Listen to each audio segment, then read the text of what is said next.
ಹಿನ್ನೆಲೆಯಲ್ಲಿ ಜೈಲು ಪಾಲಾಗಿರುವ ದರ್ಶನ್ ಅವರು ಅಲ್ಲಿ ರೌಡಿ ಪಟಾಲಂ ಕಟ್ಟಿಕೊಂಡು ಅಲ್ಲಿ ಮಾತಾಡ್ತಾ ಕೂತ್ಕೊಂಡಿರ್ತಾರೆ.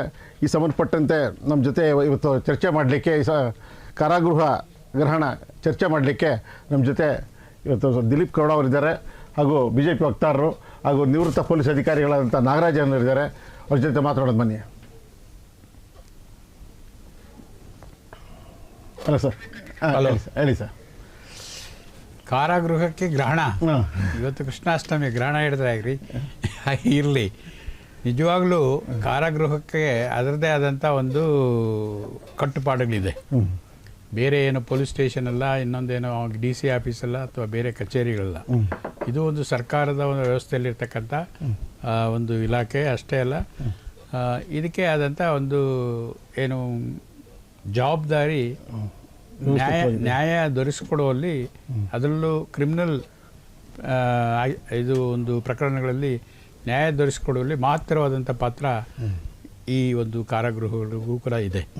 ಯಾಕೆ ಹೇಳಿದರೆ, ಏನು ಮ್ಯಾನಿಪ್ಯುಲೇಷನ್ ಆಗಬಾರ್ದು, ಪೊಲ್ಯೂಟ್ ಆಗಬಾರ್ದು, ಯಥಾವತ್ತಾಗಿ ಅದನ್ನು ನ್ಯಾಯಾಲಯಕ್ಕೆ ಕಳಿಸುವಂಥ ಕೆಲಸ. ಪೊಲೀಸರು ಕಷ್ಟಪಟ್ಟು ತನಿಖೆ ಮಾಡ್ತಾರೆ, ತನಿಖೆ ಮಾಡಿ ಅರೆಸ್ಟ್ ಮಾಡ್ತಾರೆ. ಅರೆಸ್ಟ್ ಮಾಡಿದ ಮೇಲೆ ಇವರನ್ನು ನ್ಯಾಯಾಲಯಕ್ಕೆ ಒಪ್ಪಿಸ್ತಾರೆ.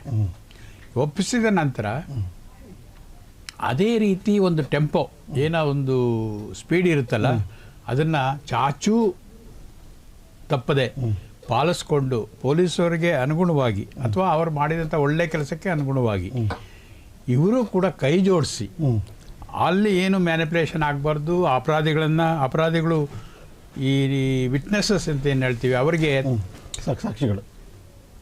ಸಾಕ್ಷಿಗಳನ್ನು ನಾಶಪಡಿಸುವಂಥ ಕೆಲಸಗಳು ಆಗಬಾರ್ದು.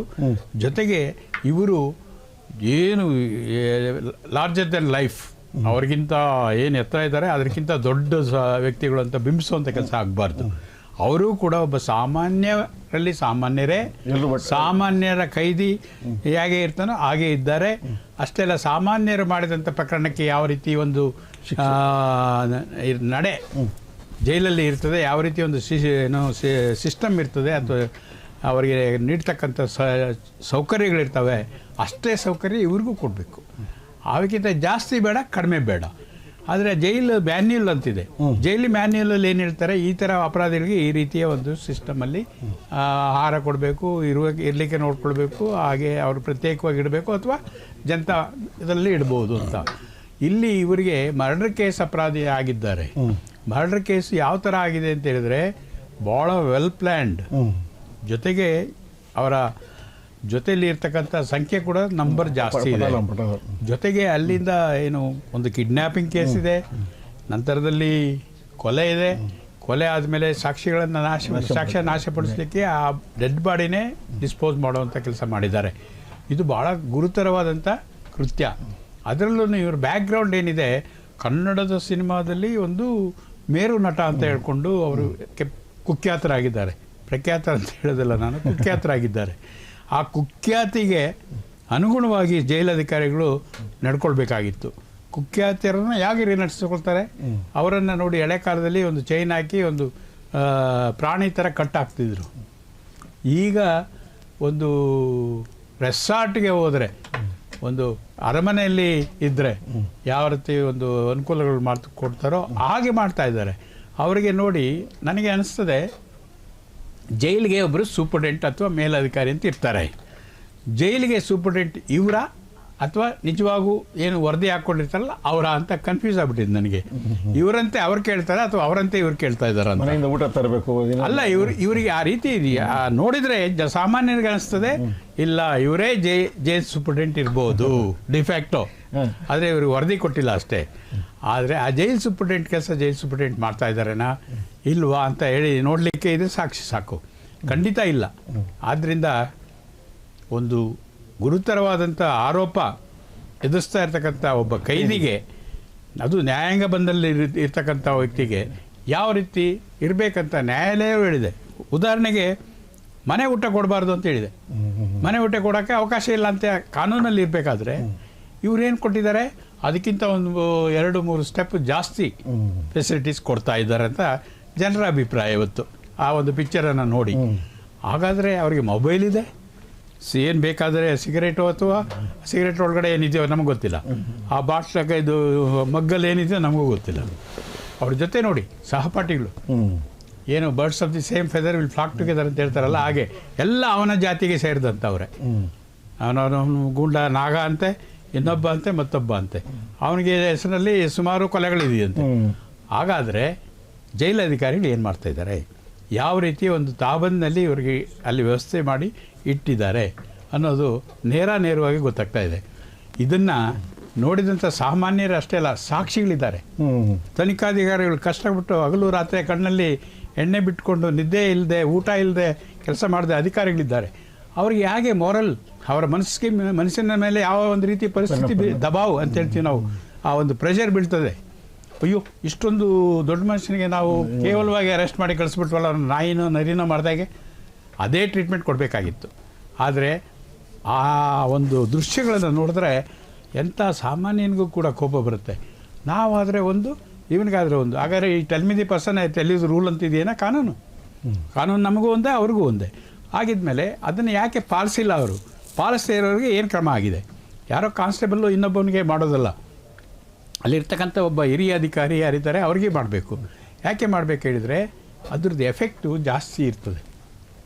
ಅದರದ್ದು ಎಫೆಕ್ಟ್ ಯಾವ ಮಟ್ಟದಲ್ಲಿ ಇರಬೇಕು ಹೇಳಿದರೆ, ಇನ್ನೊಂದು ಸರಿ ಆ ಥರದೊಂದು ಸಿಚುಯೇಷನ್ ರಿಪೀಟ್ ಆಗಬಾರ್ದು. ಯಾರೇ ಇರಲಿ ಆ ಒಂದು ಕೆಲಸ ಆಗಬೇಕಾದ್ರೆ ಏನು ಸೀನಿಯರ್ ಮೋಸ್ಟ್ ಅಲ್ಲಿ ಮಿನಿಮಮ್ ಸೂಪರ್ಡೆಂಟ್ ಇರ್ತಾರೆ. ಆ ಸೂಪರ್ಡೆಂಟು 2 ಇದ್ದಾರೆ 3 ಇದ್ದಾರೆ ಗೊತ್ತಿಲ್ಲ. ಈಗ ಆ senior superintendent, junior superintendent, number 2 number 3 ಏನೋ ಅಂತ ಅವರಿಗೆ ಈ ಒಂದು ಕೆಲಸದ ಜವಾಬ್ದಾರಿ ಲೋಪ ಎದ್ದು ಕಾಣ್ತಾ ಇರೋದ್ರಿಂದ ಮೂಲಭೂತವಾಗಿ ಅವರ ಒಂದು ತಪ್ಪಿದೆ. ಆ ತಪ್ಪನ್ನು ಎತ್ತಿ ಹಿಡಿದು ಶಿಸ್ತಿನ ಕ್ರಮ ಅವ್ರ ಮೇಲೆ ಜರುಗಿಸಿದ್ರೆ ಬಹುಶಃ ಈ ರೆಸ್ಟ್ ಆಫ್ ದಿ ಸ್ಟಾಫ್ ಏನಿರ್ತಾರೆ ಜೈಲಲ್ಲಿ ಕೆಲಸ ಮಾಡೋರು, ಅವರು ಇನ್ನೂ ಚುರುಕಾಗಿ ಎಚ್ಚೆತ್ತುಕೊಂಡು ಕಟ್ಟುನಿಟ್ಟಾಗಿ ಕೆಲಸ ಮಾಡೋಕ್ಕೆ ಆಗುತ್ತದೆ. ಇಲ್ಲ ಅಂದರೆ ಯಾರೋ ಒಬ್ಬನ ಸಸ್ಪೆಂಡ್ ಮಾಡಿದ್ರೆ ನನಗೇನೂ ಆಗಿಲ್ಲ ಅಂತಾರೆ. ಆ ಸೂಪರ್ಡೆಂಟು ಯಾರೋ ಹೇಳ್ತಾಯಿದ್ರು, ಯಾವುದೋ ಒಂದು ಮಾಧ್ಯಮದಲ್ಲಿ ನಾನು ನೋಡಿದೆ, ನಾನು ಕೂಡ ಅವ್ರ fan. What does it mean? ನನಗೂ ಅವ್ರಿಗೆ ಹೆಲ್ಪ್ ಮಾಡೋವಂಥ ಅವಕಾಶ ಸಿಕ್ಕಿದೆ. What does it mean?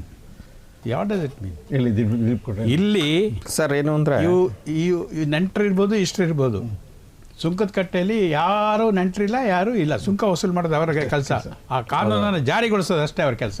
ಅದು ಆಗ್ತಾಯಿಲ್ಲ ಸರ್. ನೋಡಿ, ಆ್ಯಕ್ಚುಲಿ ಈ ಫೋಟೋ ವೈರಲ್ ಆದಾಗ ಎಲ್ಲರಿಗೂ ಕನ್ಫ್ಯೂಷನ್ ಇತ್ತು, ಇದು ಜೈಲ, ಇದು ಅಲ್ಲಲ್ಲ ಯಾವುದೋ ರೆಸಾರ್ಟ್ ಇರ್ಬೋದು ಅಂತಕ್ಕಂಥದ್ದು ಭಾಳ ಚರ್ಚೆ ನಡೀತು. ಮೊದಲನೇದೇನು ಅಂತಂದರೆ ನೋಡಿ, ಯಾವತ್ತೇ ಆಗಲಿ ಕಾರಾಗೃಹಗಳನ್ನು ನಾವು ಸುಧಾರಣಾ ಕೇಂದ್ರಗಳು ಅಂತ ಕರಿತೀವಿ. ಅಲ್ಲಿ ಸುಧಾರಣೆ ಆಗಬೇಕು, ಆರೋಪಿ ಆಗಿರಲಿ ಅಪರಾಧಿ ಆಗಿರಲಿ ಅಲ್ಲೋಗಿ ಸುಧಾರಣೆ ಆಗ್ತಕ್ಕಂಥ ಕೆಲಸಗಳಾಗಬೇಕು ಅಂತೇಳಿ. ಇವತ್ತು ರಾಜ್ಯದಲ್ಲಿ ಏನು ನಡೀತಾ ಇದೆ ಅಂತಕ್ಕಂಥದ್ದನ್ನ ನಾವೆಲ್ಲರೂ ಯೋಚನೆ ಮಾಡಬೇಕಾಗತ್ತೆ. ಎಲ್ಲೋ ಒಂದು ಕಡೆ ಡ್ರಗ್ಸ್ ಕೊಟ್ಟು ಒಂದು ಹೆಣ್ಮಗಳನ್ನ ಗ್ಯಾಂಗ್ ರೇಪ್ ಮಾಡ್ತಾರೆ, ಡ್ರಗ್ಸ್ ಮಾಫಿಯಾ ಸದ್ದಿಲ್ದಲೇ ನಡೀತಾ ಇದೆ. ಕಳೆದ 7 ತಿಂಗಳಲ್ಲಿ 340 ಅತ್ಯಾಚಾರಗಳು ನಡೆದಿದ್ದಾವೆ, ಸುಮಾರು ಕೊಲೆಗಳು ನಡೆದಿದ್ದಾವೆ, ಡ್ರಗ್ ಪೆಡ್ಲರ್ಗಳು ಜಾಸ್ತಿ ಆಗಿದ್ದಾರೆ. ಇದು ಕಾರ್ಕಳದ ಹಾಲ್ಟ್ ಆಫ್ ಕೇಸ್ ಅಂತ ನೋಡಿದ್ರಿ ನೀವು. ಸರ್, ಏನು ಆಗ್ತಾ ಇದೆ ರಾಜ್ಯದಲ್ಲಿ ಅಂತಕ್ಕಂಥದ್ದು ಎಲ್ಲೋ ಒಂದು ಕಡೆ ಲಾ ಆ್ಯಂಡ್ ಆರ್ಡರ್ ಕಂಟ್ರೋಲಿಗೆ ಸಿಗ್ತಾ ಇಲ್ವಾ? ಲಾ ಆ್ಯಂಡ್ ಆರ್ಡರ್ನ ಫೇಲ್ಯೂರ್ ಆಗ್ತಾ ಇದೆಯಾ? ಲಾ ಆ್ಯಂಡ್ ಆರ್ಡರ್ ಕೈಗೆ ಸಿಗ್ತಾ ಇಲ್ವಾ? ಲಾ ಆ್ಯಂಡ್ ಆರ್ಡರ್ ಸರ್ಕಾರದ ಕಂಟ್ರೋಲ್ ಇಲ್ವಾ ಅಂತಕ್ಕಂಥದ್ದು ನಮಗೆಲ್ಲರಿಗೂ ಒಂದು ಡೌಟ್ ಬರೋದಂತೂ ಸಾಮಾನ್ಯ. ಸರ್, ನಾವು ಜೈಲಿನಲ್ಲಿರ್ತಕ್ಕಂಥ ರೌಡಿ ಶೀಟರ್ಸ್ಗಳು ಅಥವಾ ಜೈಲಿನಲ್ಲಿರ್ತಕ್ಕಂಥ ಆರೋಪಿಗಳು ಹೊರಗಡೆ ಪ್ರಪಂಚದ ಜೊತೆ ಲಿಂಕ್ ಇರ್ತಾರೆ, ಹೊರಗಡೆ ಪ್ರಪಂಚದ ಜೊತೆ ಮಾತನಾಡ್ತಾರೆ, ವಿಡಿಯೋ ಕಾಲಲ್ಲಿ ಮಾತಾಡ್ತಾರೆ ಅಂತಂದ್ರೆ ಏನು ನಡೀತಾ ಇದೆ ಅಂತಕ್ಕಂಥದ್ದು ನಾವೆಲ್ಲರೂ ಅರ್ಥ ಮಾಡ್ಕೊಬೇಕಾಗತ್ತೆ. ಶಿಕ್ಷೆ ಏನು ಪ್ರಾಬ್ಲಮ್ ಏನಾಗ್ತಾ ಇದೆ, ಯಾಕೆ ಈ ಜೈಲ್ ಅಧಿಕಾರಿಗಳು ಈ ರೀತಿ ನಡ್ಕೊಳ್ತಾ ಇದ್ದಾರೆ? ಸರ್ಕಾರ ಎಲ್ಲ ಒಂದ್ ಕಡೆ ಕಣ್ಮುಚ್ಚು ಕುಳಿತುಕೊಂಡಿರ್ತಕ್ಕಂಥದ್ದು ಇದಕ್ಕೆಲ್ಲ ನೇರ ವರ್ಣನ. ಸರ್ಕಾರ ಅದ್ರ ಜವಾಬ್ದಾರಿ ಮಾಡೋದ್ರೊಳಗಡೆ ಎಲ್ಲೋ ಒಂದ್ ಕಡೆ ಫೇಲ್ಯೂರ್ ಆಗಿದ್ಯಾ? ಸರ್ಕಾರ ಅಂತಕ್ಕಂಥದ್ದು ಅದ್ರ ಜವಾಬ್ದಾರಿ ಏನೇನು ಅಂತಕ್ಕಂಥದ್ದು ಮಾಡ್ದಲ್ಲೇ ಅದು ಆ ಕೆಲಸ ಬಿಟ್ಟು ಬೇರೆ ಎಲ್ಲ ಕೆಲಸ ಮಾಡಕ್ ಹೋದಾಗ ತನ್ನ ಪರ್ಸನಲ್ ರಾಜಕೀಯ ಒಂದು ಅಸ್ಥಿರತೆ ಇರ್ಬೋದು, ರಾಜಕೀಯ ಕೆಲಸಗಳಿರ್ಬೋದು, ಅದನ್ನ ಮಾಡ್ಕೊಂತ ಕೂತ್ಕೊಂಡಾಗ ಆಯಾ ಅಧಿಕಾರಿಗಳು ಎಲ್ಲೋ ಒಂದ್ ಕಡೆ ತಾನ್ ಮಾಡ್ತಕ್ಕಂಥ ಕೆಲಸಗಳನ್ನ ಮರ್ತ್ರ, ಆ ಕೆಲಸಗಳನ್ನ ಮರೆತು ಅವರ ಏನೋ ಬೇರೆ ಕಡೆ ಬೇರೆ ಬೇರೆ ಚಟುವಟಿಕೆಗಳು ನಡೀತಾ ಇದಾವ ಅಂತಕ್ಕಂಥದ್ದು ಎಲ್ಲರಿಗೂ ಇಡೀ ಕರ್ನಾಟಕದ ಜನತೆಗೆ ಅನುಮಾನ ಬರ್ತಾ ಇದೆ ಸರ್. ಹಿಂದೆ ಜಯಲಲಿತಾ ಅವ್ರದ್ದು ಹೌದು, ಜಯಲಲಿತಾ ಇದ್ದಾಗ ಮತ್ತೆ ಶಶಿಕಲಾ ಇದ್ದಾಗ ಈ ತರ ನಡೀತಾ ಆಯ್ತು, ಕೆಲವು ಸಸ್ಪೆಂಡ್ ಆಗ್ತಾರೆ ಅಧಿಕಾರಿಗಳು. ಎಷ್ಟು ತಿಂಗಳು ಸರ್? 2 ತಿಂಗಳು 3 ತಿಂಗಳು ಸಸ್ಪೆಂಡ್ ಆಗ್ತಾರೆ, ಮತ್ತೆ ಬರ್ತಾರೆ. ಬಟ್ ಈ ವ್ಯವಸ್ಥೆ ಏನಾಗಬೇಕು ಸರ್? ಇಲ್ಲ ಒಂದ್ ಕಡೆ ಜೈಲು ಅಂತ ಅಂದ್ರೆ ಕೇವಲ ಬಡವ್ರಿಗೆ ಮಾತ್ರ ಜೈಲ, ಶ್ರೀಮಂತರಿಗೆ ಜೈಲಲ್ಲ, ಅದು ಅದೊಂಥರ ಸ್ವರ್ಗನ ಅನ್ನೋ ತರ ಈಗ ಜನಗಳಿಗೆ ಅನುಮಾನ ಬರ್ತಾ ಇದೆ. ಮತ್ತೆ ಸರ್ ನೋಡಿ, ನಮ್ಮಲ್ಲಿರ್ತಕ್ಕಂಥ 7 ಕೋಟಿ ಜನಸಂಖ್ಯೆಯಲ್ಲಿ ಪ್ರತಿಯೊಬ್ಬರು ನಾವು ಈಕ್ವಲ್ ಆಗಿ ನೋಡ್ಬೇಕಾಗುತ್ತೆ. ಆ ದುಡ್ಡಿರೋನು ಆಗಿರ್ಲಿ, ಬಡವ ಆಗಿರ್ಲಿ, ಶ್ರೀಮಂತ ಆಗಿರ್ಲಿ. ಸೊ ಜೈಲಿಗೆ ಹೋದ್ಮೇಲೆ ಆತ ನಾವು ಅಪರಾಧಿ ಅಂತ ಹೇಳಲ್ಲ, ಈಗ ಆರೋಪಿಯಾಗಿ ಆತ ಒಳಗಡೆ ಹೋಗಿದ್ದಾರೆ. ಸೊ ಆತನ ಯಾವ ರೀತಿ ಟ್ರೀಟ್ ಮಾಡಬೇಕು ಆ ರೀತಿ ಟ್ರೀಟ್ ಮಾಡಬೇಕಾಗಿರ್ತಕ್ಕಂಥದ್ದು ಅಧಿಕಾರಿಗಳ ಕೆಲಸ, ಸರ್ಕಾರದ ಕೆಲಸ. ಆದ್ರೆ ಅದನ್ನ ಬಿಟ್ಟು ಇವರು ಅದ್ರ ರಜಾತಿಥ್ಯ ನೀಡೋದು, ಆತರಿಗೆ ಮೊಬೈಲ್ ಕೊಡ್ತಕ್ಕಂಥದ್ದು, ಇದು ನಿಜವಾಗ್ಲೂ ಸರ್ಕಾರದ ಎಲ್ಲೋ ಒಂದು ಕಡೆ ಫೇಲ್ಯೂರ್ ಅಂತ ನಾನು ಹೇಳಕ್ಕೆ ಇಷ್ಟಪಡ್ತೇನೆ ಸರ್. ನೋಡಿ, ಮಿತ್ರರಾದ ದಿಲೀಪ್ ಗೌಡರು ಭಾಳ ಚೆನ್ನಾಗಿ ಹೇಳಿದರು. ನಿಜ, ಒಬ್ಬರಿಗೊಂದು ಮಾಡಬಾರ್ದು. ಎಲ್ಲರಿಗಿಂತ ಮಿಗಿಲಾಗಿದ್ದು ಕಾನೂನು. ಕಾನೂನು ಏನು ಹೇಳುತ್ತೋ ಅದನ್ನು ಮಾಡಬೇಕು. ಜೈಲಿಗೆ ಈ ರೀತಿ ನಡ್ಕೊಳ್ಬೇಕಂತ ನಾನು ಆಗಲೇ ಹೇಳಿದಾಗೆ ಕ್ಯಾಟಗರೈಸ್ ಆಗಿದೆ. ಜೈಲು ಅಂದರೆ ಒಂದು ಮನೆ, ಏನಂತಾರೆ, ಸೆರೆಮನೆ. ಹೌದು. ಈ ಸೆರೆ ಮನೆಯಲ್ಲಿ ಎಲ್ಲ ಕೋಣೆಗಳನ್ನು ನಾವು ಕವರ್ ಮಾಡ್ಬೋದು.